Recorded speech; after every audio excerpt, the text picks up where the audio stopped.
How long did it take you to learn how to do it? It took me about 6 months before I was at the point where I could start doing Solomon's magic with a goetic mirror. And it's a form of worship? Yes, it is. It's my way of worshiping God. We see the pagan gods and goddesses as personifications of forces of nature. And so we have a whole plethora of entities, and even down into the elements, where we have the gnomes and the earth, and we have the sylphs in the air, and we have the undines in the water, and then we have the salamanders in the fire. So we personify all of the elements and everything. We have a little entity of some kind or another, or a big entity for everything. Solomonic ceremonial magic is basically can be broken down into two divisions.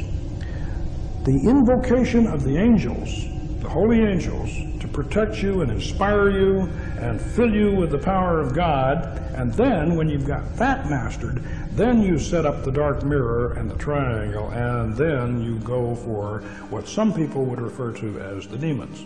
But you use that angelic power that you've already acquired through the crystal ball in the center of the circle and on the altar, and you've got the power of those angels to control the demons that you evoke. You evoke them out of your deep mind.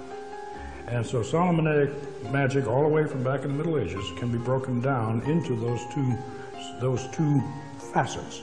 Tell me the procedure we're going to go through tonight, just what you're going to do, what we're going to see. What you're going to see is the evocation stage of Solomon's magic. This is the advanced stage after you have gone through the series of angelic invocations, which we're not going to specifically do tonight. They've already been done.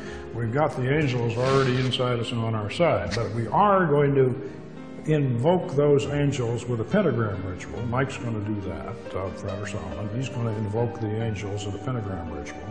Then I'm going to open up the psychic centers, because we are, as far as I know, we are the only lodge in the West that has a full operating system of chakras. We have all the planets and the spheres of the Kabbalistic tree of life right in one straight line.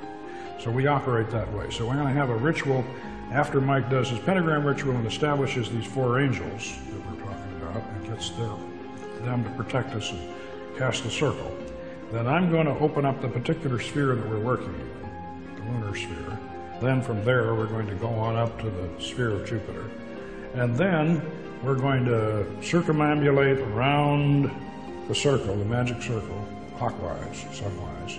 And then we're going to get on that mirror, and Mike is going to be staring into the mirror, and I'm going to sit behind him as the Magus, and I'm going to conjure, and he will go into a trance. We'll both be in a trance, actually. Before I'll ever do an operation, I usually know what spirit I'm going to do, and my mindset will already begin to be geared towards that spirit, and I'll already be interacting with the energies of that spirit.